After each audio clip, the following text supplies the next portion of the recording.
Hello students.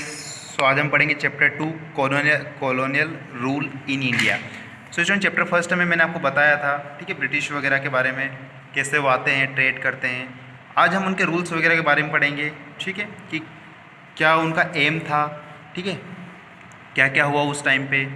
So coming of the Europeans, starting कहाँ से होती है कि हमारे इंडिया में ट्रेड करने के लिए कौन आते हैं? यूरोपियंस आते हैं। अब देखिए, यूरोपियंस में सिर्फ ब्रिटिश लोग या इंग्लैंड से ही कोई नहीं आए थे, इसमें अलग अलग आए थे, चाहे वो पुर्तगाल के हों, वो डच हों, फ्रेंच के हों, ठीक है, सभी बहुत सारे यूरोपियंस आए थे। लेकिन जो मेन एक ट्रेड पे जिसका पावर रहा, लास्ट में क्या हुए, ठीक है, कुछ रिवाइवलरी हुई, मीन्स कुछ युद्ध भी हुए, जिसमें क्या हुआ कि जो ब्रिटिश थी, जो ब्रिटिश सेना थी, उन्होंने क्या किया, मतलब वो जीत चुके थे, फ्रेंच वगैरह सभी को हरा दिया था, और क्या हो गया, उनका पावर हमारे इंडिया पे जम चुका था।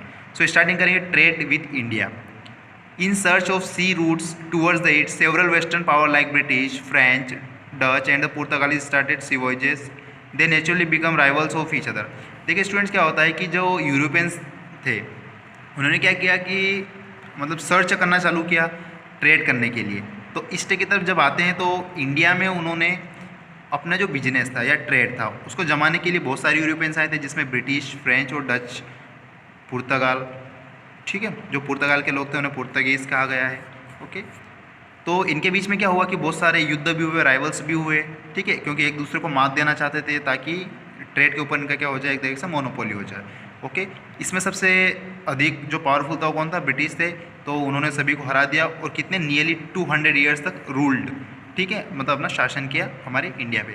The English east India company, अब जो इंग्लिश ईस्ट इंडिया कंपनी नाम था, जो इंग्लैंड की थी, 1600 में बनी थी, ठीक है, और वो एक चार्टर के द्वारा यहाँ पर हमारे इंडिया में आई हुई थी, जो कि क्वीन एलिजाबेथ द्वारा दिया गया था उन्हें, ठीक है। अब ये चार्टर क्या होता है? तो चार्टर में क्या था कि जो ईस्ट इंडिया कंपनी है वही बिजनेस करेगी इंडिया में, इसके अलावा कोई भी कंपनी कंपटीशन नहीं करेगी उसके साथ और बिजनेस नहीं करेगी। लेकिन उसमें भी बहुत सारे, जो क्वीन एलिजाबेथ थे उसने फॉर्म किया था ये चार्टर, जिसमें बहुत सारे रूल्स एंड रेगुलेशन थे। एंग्लो फ्रेंच रिवलरी, अब जो एंग्लो एंग्लो मीन्स क्या होता है, यहाँ पे इंग्लैंड की बात चल रही है, ब्रिटिश की बात चल रही है, फ्रेंच मतलब फ्रांस की बात चल रही है, जो फ्रांस की कंपनीज वगैरह थी, इनके बीच में क्या होते हैं? युद्ध होते हैं। अब क्यों होते हैं? अब मैं आपको युद्ध क्यों हुए इसका रीज़न ये था कि मान लीजिए इंडिया में ट्रेड करना चाहते थे, तो इंग्लैंड के हो या फ्रेंच के, दोनों चाहते थे कि उनकी पावर ज़्यादा हो, उनका ही क्या हो, पावर रहे इंडिया में, ठीक है। इसके लिए इनके बीच में क्या होते थे? बार बार युद्ध होते रहते थे, ठीक है।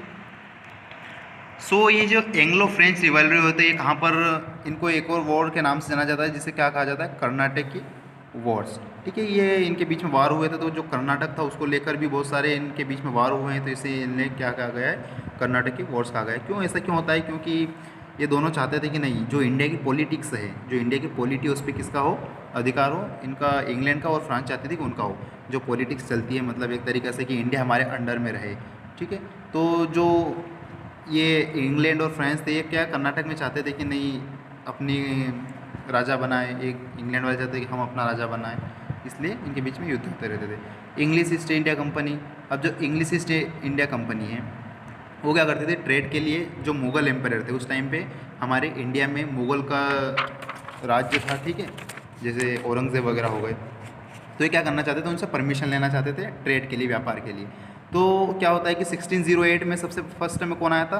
कैप्टन हॉकिंस आते हैं, ठीक है। ये कैप्टन हॉकिंस यहाँ पे दे रखा है, जो कि जहांगीर की कोर्ट में आते हैं, लेकिन वो क्या हो जाता है, मतलब जो जहांगीर रहते हैं उन्हें परमिशन नहीं देते हैं व्यापार करने की, ट्रेड करने की। लेकिन 1613 में सर थॉमस रो, जो कि इंग्लैंड के ही थे, वो आते हैं और वो परमिशन ले लेते हैं, किससे? फरुखशियर से, ठीक है। किससे परमिशन लेते हैं वो आपको याद रखना है, सॉरी, वो मुग़ल से ही क्या कर लेते हैं, 1613 में क्या करते हैं, अपनी परमिशन ले लेते हैं, और वो अपने क्या करते हैं, कंपनी स्टेब्लिश्ड करते हैं, बॉम्बे, कोलकाता, मद्रास, यहाँ पे अलग अलग। लेकिन फर्स्ट कहाँ पर स्टार्ट करी थी उन्होंने, कहाँ पे स्टेब्लिश करी थी? फर्स्ट फैक्ट्री सूरत में 1613 में।